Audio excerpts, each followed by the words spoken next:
Conheçamos e prossigamos em conhecer o Senhor. Oséias capítulo 6, verso 3. Mais uma vez estamos juntos e agradecemos a Deus por Ele nos conceder este dia, nos conceder estes momentos para juntos estudarmos a Bíblia. Agradecemos a todos vocês que estudam conosco e que compartilham esses estudos com outras pessoas, a todos que são inscritos no canal Hora Tranquila no YouTube, que clicam no dedinho de joinha, e também agradecemos a todos vocês que nos escrevem, dizendo de onde estão acompanhando. Mandamos aqui um alô especial para Maria Cleciaires, é de Candiota, no Rio Grande do Sul, pede orações por ela e família. Guiomar, é de São Paulo, pedindo orações pela filha Helena, que passou por cirurgia, não está se sentindo bem, mas que tem uma boa recuperação. Manuel Fernandes é de Brockton, aqui em Massachusetts. Elaine Melry é de Maringá, no Paraná. Nelly Leite pede orações por ela, por sua saúde, e também pede pela família. José Raimundo Lira é de Feira de Santana, na Bahia. Também Cleia Catarina, ela pede orações, irá passar por uma cirurgia, que tu estejas com ela, Pai. E todos os demais que nos escrevem, nós pedimos que estejas com cada um deles e iremos sempre mandar alô para vocês. Iremos orar. Pai nosso que estás nos céus, aqui nos encontramos agradecidos pelas bênçãos, por este dia, por estes momentos que vamos ter estudando a Tua Palavra. Agradecidos por cada um que estuda conosco, pedimos que abençoes a todos. Tem suas lutas, seus problemas, de vitórias, Pai. Que mantenham-se confiantes em Ti, buscando em Ti a solução dos problemas. Não existe outro meio para nós a não ser Jesus. Que possamos buscá-lo cada dia em nossa vida. Abençoe Cleia Catarina, que vai passar por cirurgia.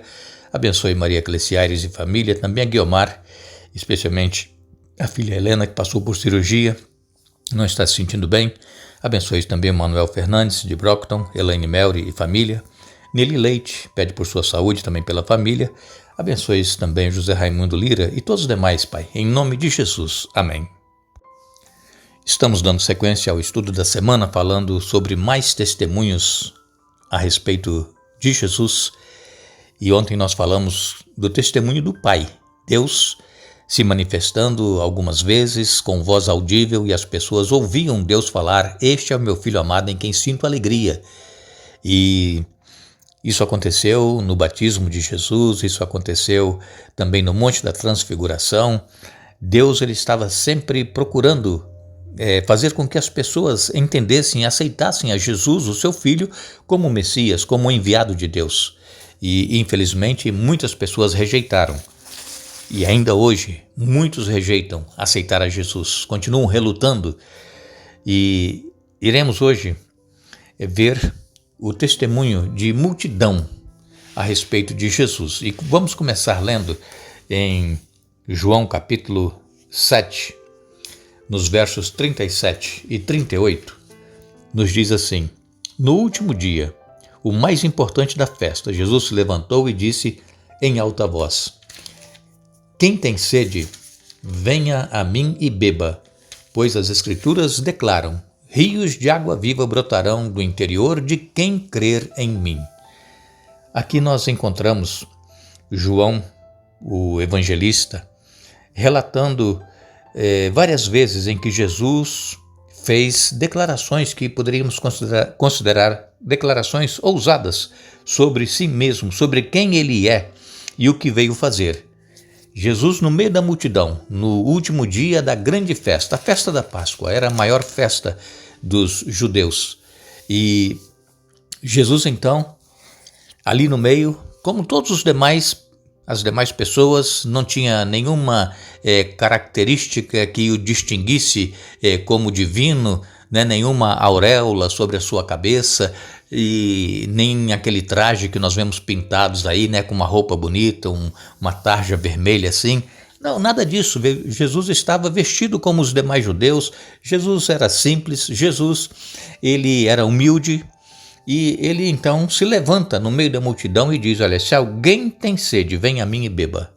Vocês se lembram que poucos dias atrás nós comentamos aquele episódio de Jesus quando se encontrou com a mulher samaritana lá junto ao poço de Jacó? E Jesus disse para ela: se você me pedir, eu te darei água da vida e você nunca mais terá sede. Aqui nós entendemos que essa sede que Jesus fala, tanto aqui em João 7,37, como lá no capítulo 4 de João, é a sede espiritual, é o vazio que nós sentimos na vida. Nós buscamos, nós corremos, nós lutamos e tentamos e nós sentimos um vazio dentro de nós. Somente Jesus pode preencher esse vazio. O dia que nós nos colocarmos integralmente nas mãos de Jesus, colocar nas mãos dele a nossa vida, os nossos problemas, as nossas decisões, nós vamos sentir paz na alma, sentir saciado espiritualmente. Por quê? Porque ele é a água da vida. E ainda, aqueles que bebem dessa água, aqueles que se entregam completamente aos cuidados de Jesus, estes se tornam uma fonte a jorrar água para a vida eterna. Por quê? Porque outras pessoas, através do testemunho daquela pessoa que se rendeu completamente a Cristo, muitas pessoas crerão também em Jesus e o aceitarão.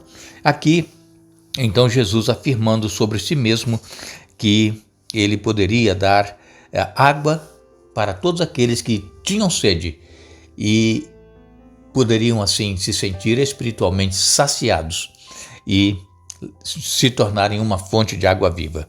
A partir do verso 38, verso 39 que nós vamos ler agora, aqui a palavra de Deus ela continua. Quando ele falou de água viva, estava se referindo ao Espírito que seria dado mais tarde a todos que nele crescem. Naquela ocasião, o Espírito ainda não tinha sido dado, pois Jesus ainda não havia sido glorificado. E Jesus foi glorificado após a sua ressurreição. E então, 40 dias ainda Jesus esteve na terra, e quando Jesus voltou para os céus, 10 dias depois, completando Pentecostes, que são 50 dias, os discípulos e todos que estavam ali reunidos foram batizados com o Espírito Santo. Somente depois que Jesus foi então entronizado no Pentecostes, aí ele enviou o Espírito Santo. Continuando a leitura, João capítulo 7, verso 40 diz: Quando as multidões o ouviram dizer isso, alguns declararam: certamente este homem é o profeta por quem esperávamos. Outros afirmaram: ele é o Cristo. E ainda outros disseram: não é possível. O Cristo virá da Galileia? As Escrituras afirmam claramente que o Cristo nascerá da linhagem real de Davi em Belém, o povoado onde o rei Davi nasceu. Assim, a multidão estava dividida a respeito de Jesus. Alguns queriam que ele fosse preso, mas ninguém pôs as mãos nele. Quando os guardas do templo voltaram sem ter prendido Jesus, os principais sacerdotes fariseus perguntaram: por que vocês não o trouxeram? Nunca ouvimos alguém falar como ele, responderam. Vocês também foram enganados? Zombaram os fariseus. Por acaso um de nós que seja entre os líderes dos fariseus ou fariseus crê nele? As multidões ignorantes o seguem, mas elas não têm conhecimento da lei, são amaldiçoadas. Então Nicodemos, o líder que antes havia se encontrado com Jesus, perguntou: a lei permite condenar um homem antes mesmo de haver uma audiência? Você também é da Galileia? Responderam eles. Procure e veja por si mesmo, nenhum profeta vem da Galileia. Então todos foram para casa. Aqui neste episódio, depois que Jesus falou que quem tivesse sede bebesse da água viva que ele tinha para dar, falando aqui da necessidade espiritual que todos nós temos, os fariseus haviam enviado guardas para prender Jesus lá no meio da multidão. Mas eles voltaram sem prender Jesus, por quê? Porque eles disseram: olha, ninguém nunca falou como ele. Os guardas foram convencidos por Jesus, eles não tiveram coragem de prendê-lo. Vocês têm percebido que os líderes judaicos da ocasião, os sacerdotes, os fariseus, a intenção deles constantemente era tirar a vida de Jesus, era matar Jesus. E se diziam filhos de Deus, se diziam um povo escolhido. Às vezes, irmãos, nós passamos pelo mesmo problema. Às vezes nós sentimos ódio, rancor de alguém, nós não vamos tirar a vida da pessoa, mas no coração, na mente, nós já matamos a pessoa. Então nós temos que ter muito cuidado. Precisamos pedir a Deus perdão e pedir a Ele que nos tire essa mágoa, este ódio que nós temos no coração contra alguém. Ao invés de nós desejarmos o mal para alguma pessoa, oremos por essa pessoa. É o que Jesus aconselhou. É não amaldiçoar a pessoa, é não querer o mal, mas orar pela pessoa. E nós também precisamos de oração, muito mais do que aquela pessoa que nós estamos sentindo ódio. Que Deus tenha misericórdia de cada um de nós. E os fariseus, então, eles perguntaram para os guardas, começaram a zombar deles, porque não prenderam a Jesus, e os fariseus, então, perguntaram para os guardas, por acaso algum de nós crê nele? Eles não sabiam que Nicodemos, que era também fariseu, ele cria, mesmo secretamente, é tanto que ele foi se encontrar com Jesus aquela noite, e ele cria em Jesus. E quando Jesus morreu, nós conhecemos a história, Nicodemos e José de Arimateia, eles cuidaram do sepultamento de Jesus, fizeram todos os gastos necessários, e depois que Jesus voltou para os céus, Nicodemos usou os seus recursos materiais, financeiros, para ajudar na pregação do evangelho. Então, os fariseus não sabiam que Nicodemos também cria em Jesus. E aí, quando eles perguntaram se alguns deles criam em Jesus, perguntaram aos guardas. Aí, Nicodemos aqui, ele se manifesta. Nicodemos, ele diz, a lei permite condenar um homem antes mesmo de haver uma audiência?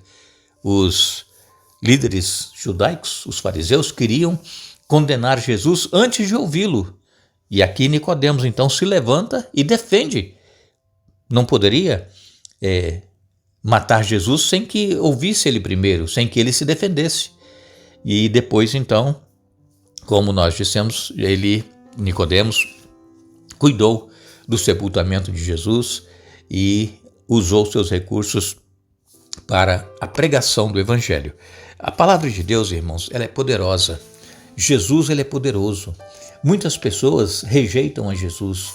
Muitas pessoas zombam de nós que cremos em Jesus hoje, no século 21.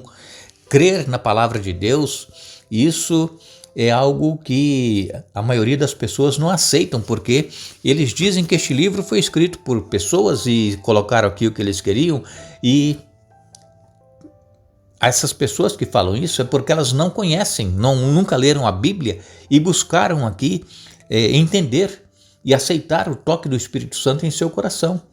Então nós precisamos ter muito cuidado quando nós criticamos alguém por determinada ação que ela faz ou por determinada crença que ela tem. Nós temos que orar pelas pessoas e não criticar e nem condenar, como fizeram aqui os fariseus, criticando, zombando dos guardas que não prenderam a Jesus, porque eles disseram que ninguém jamais falou igual a este homem. Então, irmãos, Jesus, ele quer fazer uma mudança também. Em minha mente, na sua mente, em nosso coração, Jesus, ele quer que nós também sintamos o poder dele, nas suas palavras que estão aqui na Bíblia Sagrada, tocando o nosso coração. A multidão, portanto, muitos creram em Jesus neste dia que ele falou, quem tem sede, venha a mim e beba. Muitos creram e outros rejeitaram, mas a multidão deu testemunho de Jesus, que ele era o Cristo, ele era o Messias, vindo da parte de Deus. Que Deus nos abençoe. Nós voltaremos amanhã para concluir o estudo da semana, mas não nos esqueçamos, a Bíblia nos diz, e a vida eterna é esta, que te conheçam a ti só, por único Deus verdadeiro, e a Jesus Cristo a quem enviaste. João capítulo 17, verso 3. Que Deus nos abençoe.